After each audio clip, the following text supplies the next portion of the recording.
मैंने तीखे लहजे में कहा, मैं 9 उम्र ही हूं। वक्त और तजर्बात की भट्टी से गुजरकर अगर मैंने कबल अज वक्त है बहुत कुछ सीख लिया है तो तुम्हें यह हक नहीं कि मेरी उम्र में 10-20 बरस का इजाफा कर दो।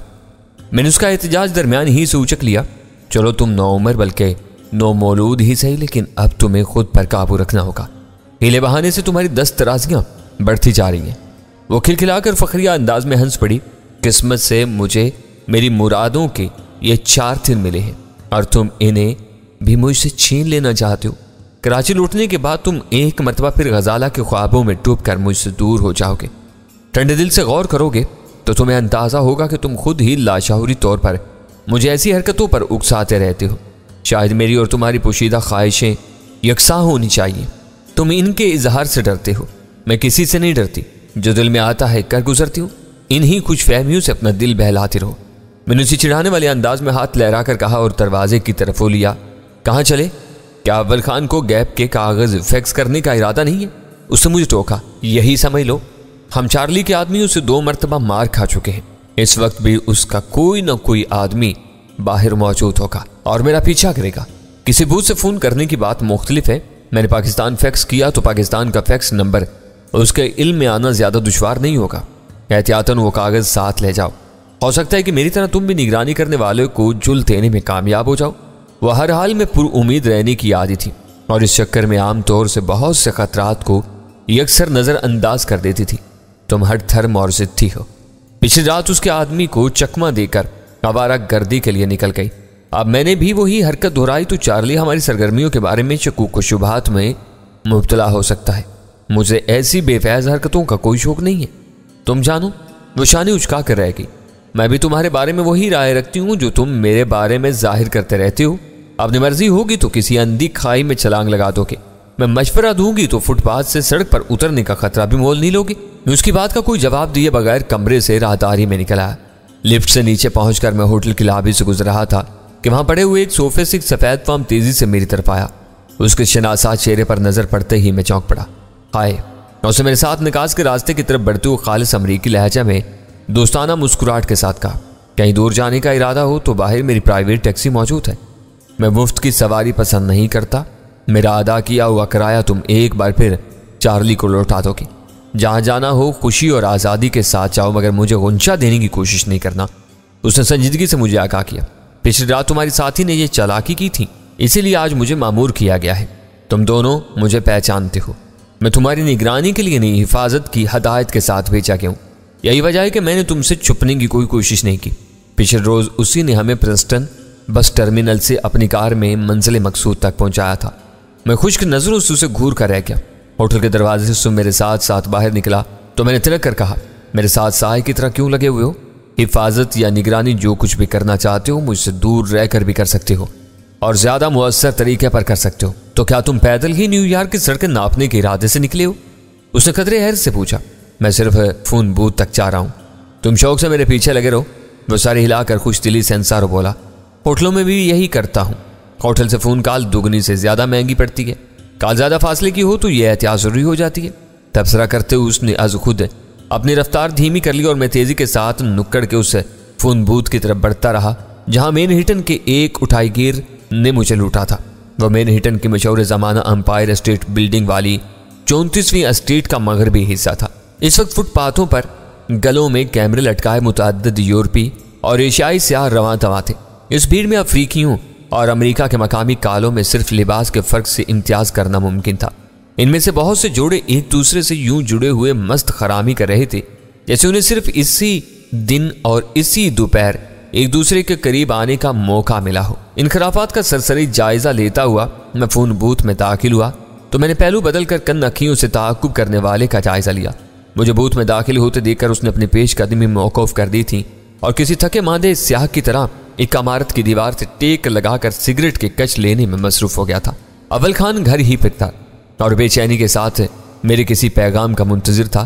खेप क्लियर हो चुकी है, पुर्जे बेफिक्री से मुरम्मत के लिए इस्तेमाल किए जा सकते हैं। मैंने किसी तमहीद के बगैर उसे वो खुशखबरी सुना थी। खुदा का शुक्र है, इत्मीनान की गहरे सांस के साथ उसकी बेसाख्ता आवाज सुनाई थी। मेरे लिए बहुत बड़ी खबर है, वरना कल से मेरी परेशानी अचानक बढ़ गई थी। तुम फर्शनासी और एहसास जिम्मेदारी के संगीन मर्ज में मुब्तला हो। मैंने हंसकर तबसरा किया, बाज़-औक़ात अपने लिए खुद ही परेशानियां ईजाद कर लेते हो।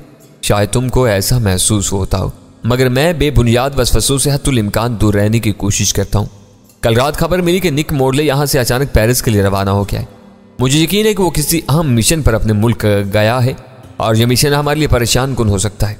वो वर्जीनिया पहुंच रहा है, यहाँ उसे देख लिया जाएगा। हो सकता है कि इन लोगों को उसका कोई मुतबादल भेजने की जरूरत पेश आ जाए। यहाँ की सरगर्मियों में अचानक बहुत तेजी आ गई है। तुम्हारी आवाज़ बहुत पुरएतमाद है, काश मैं तुम्हारा हाथ बटा सकता, वो बोला। मैंने उसकी बात काट दी, ये ख्याल जहन से निकाल दो, भीड़ भाड़ से पूरी बसात उलट सकती है।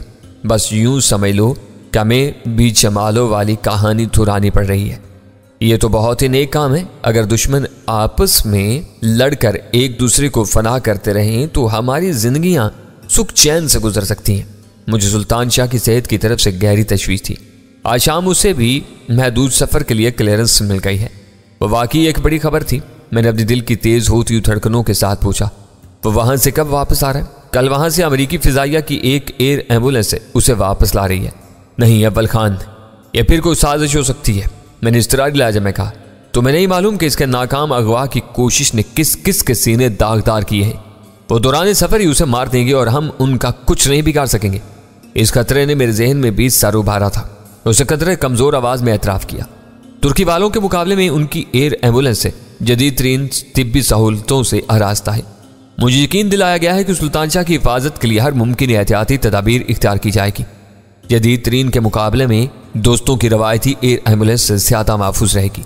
मौजूदा बंदोबस्त को सख्ती से मुस्तरद कर दो, इसमें मोहलक खतरात पनाह है। तिब्बी बोर्ड ने उसे सिर्फ इन्हीं सहूलतों के साथ सफ़र की इजाज़त दी है। अव्वल खान ने मायूसाना आवाज़ में कहा, हमने इस तजवीज़ को मुस्तरद किया तो सुल्तान शाह की मुंतकिली में कई दिन की ताख़ीर हो सकती है। वो कितना ही महफूज क्यों ना हो, मेरा दिल उसके लिए हर वक्त फिक्रमंद रहता है। चंद सानियों के लिए मैं सोच में पड़ गया।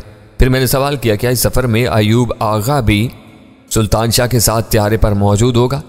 इन लोगों ने अब तक जिस बरादराना जज्बे के साथ ताउन किया है, इसकी रोशनी में उनसे ऐसी बातें नहीं पूछी जा सकती। उन्होंने पूरा इत्मीनान दिलाया कि वो मरीज को पूरी हिफाजत से कराची पहुंचा देंगे। हमें इस यकीन दहानी को कबूल करना था या फिर उस वक्त का इंतजार करना था जब तक सुल्तान शाह उनके अपने किसी त्यारे में सफ़र करने के काबिल ना हो जाए। इसका मतलब है कि तुम इनकी तजवीज़ पर अपनी रजामंदी दे चुके हो। यह सब सफारती सतह पर तय पाया है। मैं किसी गिनती में नहीं था। फैसला हो जाने के बाद मुझे इतलात दी गई थी ताकि मैं कराची एयरपोर्ट पर सुल्तान शाह को हिफाजती तहवील में लेने के इंतजामात कर लूँ। फिर यह सारी मगज़नी बेसूद है, मैंने हल्की सी तुर्शी से कहा। अब हम हाथ बांध कर उसकी सही और सलामत वापसी के लिए सिर्फ दुआ ही कर सकते हैं। मैं तुम्हारे अंदेशों से मुत्तफिक हूँ। मैंने यही नकात उठाए थे, लेकिन फैसला हो चुका था। अब हम किसी बदगुमानी के बगैर अच्छे नतीजे का इंतजार करने पर मजबूर हैं। उसने अपना दिफा करने की कोशिश की। सुल्तान शाह की आज़ादी के बाद हमारे लिए त्यारे वाला किस्सा ख़त्म हो चुका था, मगर यहाँ वो मसला अभी तक जिंदा है। नाग अपना कुचला वफन पूरी कुव्वत से मार रहा है। कुछ पता नहीं चल रहा कि इन साजिशों के डांडे कहाँ कहाँ से मिले हुए हैं। वो मेरी बात काट कर खुद कलामी के अंदाज में बुड़बुड़ा है। तुम्हारे भेजे हुए कागजात डी कोड हों तो मालूम हो कि इनके क्या इरादे हैं और ये सिलसिला कहाँ जाकर ख़त्म होगा। इसके साथ दूसरी बातों में उलझ कर मैं सब्ज फाइल और गैप को फरामोश कर बैठा था। इसके याद दिलाने पर मैंने चौंक कर उसे बताया, इसका मतन खुल चुका है। वो पाकिस्तान, ईरान, अफगानिस्तान और इन जैसे दूसरे ममालिक की बेरहमाना सरकोबी के लिए सदर और CIA के सरबराह की तरफ से डिविडेंड स्टार्स और रिंग्स को दिए जाने वाले लामहदूद इख्तियारात का परवाना है। ये चारों कुव्वतें बैनुल-अक़वामी मसलहतों और राय आमा के दबाव के तहत इख्तियार की जाने वाली ज़ाहिरी सरकारी पॉलिसियों से कतई नज़र हर वक्त और हर मकाम पर इन ममालिक को सुरंगों करने का हर खुफिया हरबा इस्तेमाल करेंगी और इन कार्रवाइयों पर किसी को जवाब दे नहीं होगी। ये बहुत दहशतनाक दस्तावेज़ है। इसे हासिल करके हमने पूरा मुआहदा सबूताज कर दिया है। वो बात मेरे लिए बहुत सीधी और वाज़ेह थी, मगर आसानी से अव्वल खान के पल्ले नहीं पड़ सकती थी। सदर अमेरिका इस मुआहदे का कलीदी किरदार था। इसने जिस आइन की पासदारी का हल्फ उठाया हुआ था, गैप में उसी से तजावुज़ करते हुए 3 ताकतों को मुजरमाना दहशतगर्दी की खुली छूट दी थी। वो खुद अपने मुल्क का मुक़्तदिर आला और अमली तौर पर अपनी हर ख्वाहिश को अमली जामा पहनाने की कुव्वत रखता था। उसे अपने मंसूबे पर कार लाने के लिए जैसे किसी मुआहदे के सिरे से कोई ज़रूरत ही नहीं थी। कमोबेश यही सूरत हाल अमरीकी CIA की थी। सदर के बाद अमेरिका में CIA के डायरेक्टर या सरबराह को दूसरा ताकतवर तरीन फ़र्द तस्वुर किया जाता था। बाज हल्के उसे सदर से ज्यादा ताकतवर करार देते थे। दोनों ही सूरतों में CIA को आलमी पैमाने पर अपने तकरीबी मंसूबे परवान चढ़ाने के लिए गैप या किसी और खुसूसी मुख्तारनामे की जरूरत नहीं थी। वो दुनिया के हर खित्ते में पेशा वराना अफरादी कुव्वत से मालामाल थी और उसकी जुमला सरगर्मियों को मुअस्सर तौर पर चलाने के लिए बजट से हटकर भी खतीर माली जराए फराहम किए जाते थे। यह CIA का अपना कमाल था कि वो मंशियात और हथियारों के गैर कानूनी कारोबार में मुलव्वस बड़े बड़े आलमी गिरोहों को कुछ तहफ़्फ़ुज़ात वगैरह फराहम करके मजीद माली वसाइल पैदा कर लेती थी। ये बेअंदाज़ा रकूम जो कहीं भी रिकॉर्ड पर नहीं लाई जाती थी CIA की कुव्वत और मनमानियों का असल चश्मा थी। इसके बाद गैप के सिर्फ 2 हलीफ रह जाते थे, ड्रिंक्स इनकॉर्पोरेटेड और डेविड स्टार्स। रासलमेडा के कत्ल के नतीजे में इन दोनों की सरबराही आइजक बेल ने संभाली हुई थी। यूं गैप नामी मुआहदे का फायदा सिर्फ और सिर्फ उसी को हासिल था। मुआहदे का असल मुसव्वदा उसके हाथ से निकल चुका था। वो दुनिया भर में मनमानी कार्रवाइयां करने का अपना इख्तियार खो चुका था और यूं वो खौफनाक गठजोड़ हैरतनाक खामोशी के साथ नाकारा हो चुका था। मेरे पास ज्यादा वक्त नहीं था। ब्लैक डैड का भेजा हुआ निगरां या मुहाफिज बाहर मेरा इंतजार कर रहा था। मैंने अपने तजरिए के रमूज़ो नकात पूरे इख्तिसार के साथ अव्वल खान को ज़हन नशीन कराया और फिर उसे मुआहदे के मतिन को पढ़ने का तरीकाकार भी समझा दिया। गैप का निचोड़ उस तक पहुंच चुका था। डाक के निज़ाम की मोरूसी खराबियों के बावजूद इस मुआहदे की नकल जल्द या बादेर उस तक पहुंच जाती और वो इसे लफ्ज़ ब लफ्ज़ सीधा कर लेता। इससे आगे क्या होना था और किन लोगों को इस फितने से आगाह करना था, ये सब सोचना अव्वल खान का काम था। मेरी सारी बातें समझ लेने के बाद अव्वल खान ने पुरतशवीश अंदाज में एक अहम नुक्ता उठाया। सबसे फाइल इस कदर अहम और औहलनाक है तो तुम अब तक उसे क्यों लिए बैठे हो? मजबूरी है। जब तक आइजक बेल जिंदा है मेरे लिए यह फाइल बहुत अहम है। इसे जला दो, केस तल्फ कर दो। दुश्मन को इतना हकीर मत समझो। वो किसी तरह तुमसे ये फाइल वापस लेने में कामयाब हो गया तो ये मुआहदा फिर से जिंदा हो जाएगा। मैंने उससे बहस नहीं की। नरम लहजे में वादा किया कि मैं इसके मशवरे पर गौर करूंगा। गजाला इस वक्त अव्वल खान की बीवी के साथ शादी की किसी तकरीब में गई हुई थी। मैंने उसके लिए मुख्तसर सा मोहब्बत भरा पैगाम देकर फोन बंद कर दिया। वापसी पर मेरा निगरान उस वक्त तक अपनी जगह पर खड़ा रहा जब तक मैं उसके सामने से नहीं गुजर गया। निगाहें चार होने पर उसने मुस्कुराकर मुझे आंख मारी मगर मैंने कोई जवाब नहीं दिया। मेरे आगे निकल जाने के बाद वो दोबारा मेरे पीछे हो लिया। मैं होटल पहुंचा तो वीरा ड्रीम लैंड के लिए रवानगी की तैयारी में मसरूफ थी।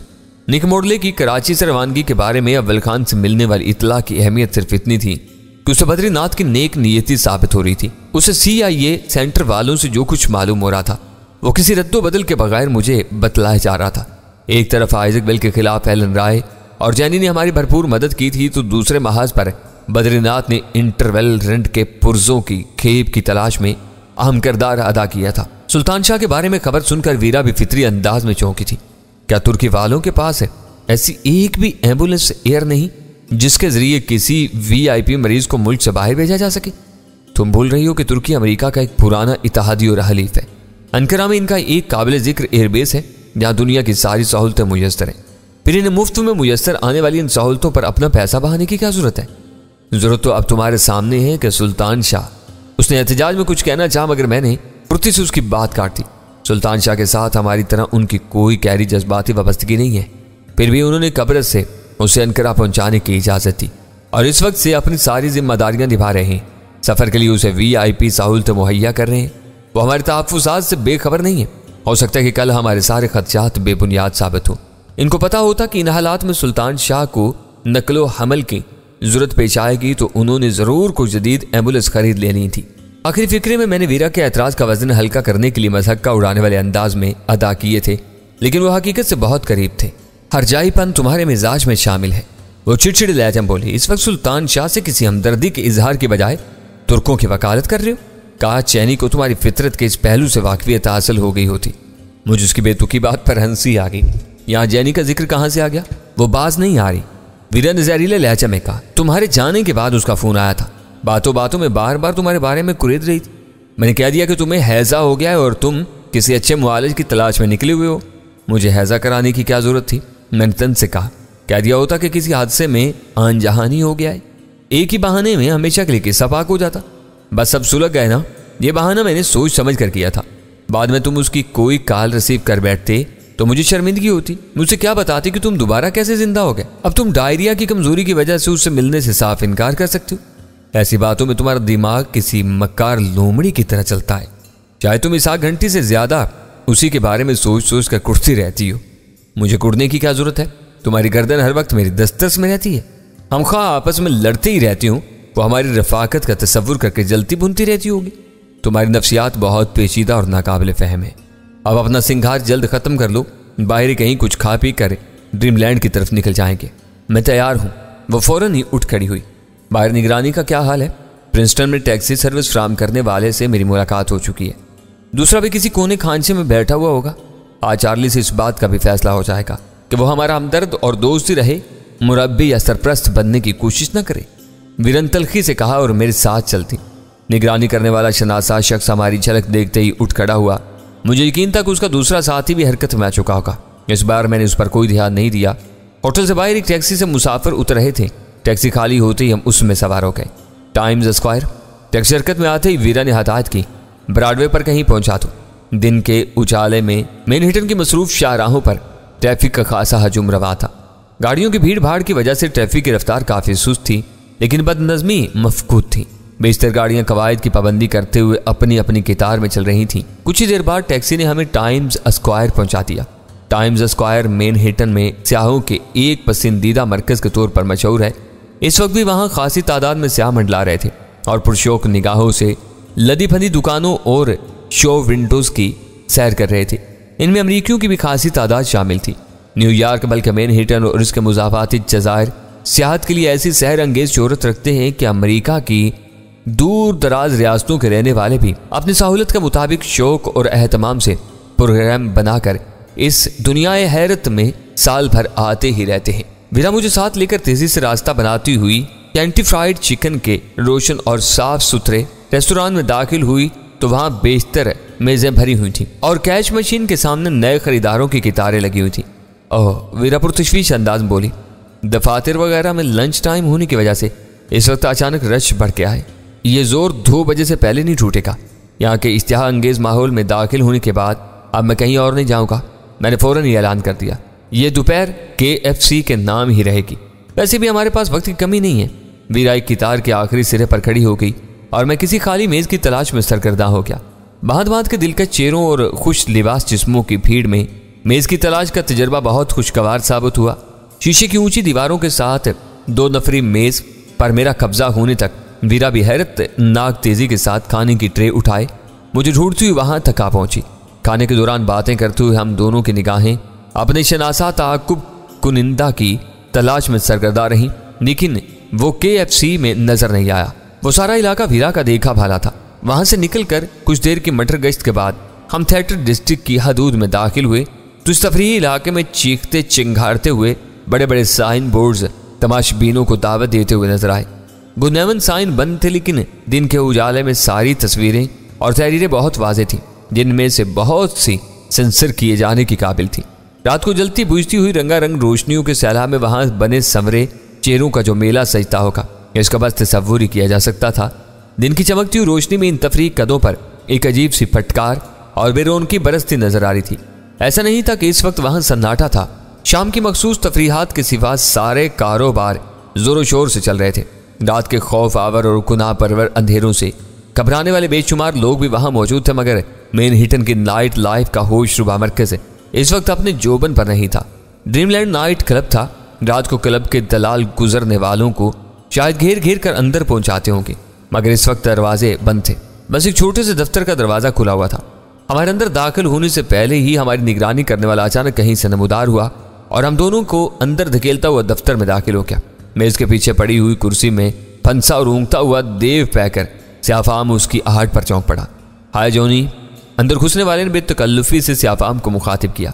सूरज गरूब होने तक तुम बेफिक्री से कुर्सी तोड़ते रहो। मैं चार्ली के 2 मेहमानों को अंदर ले जा रहा हूँ।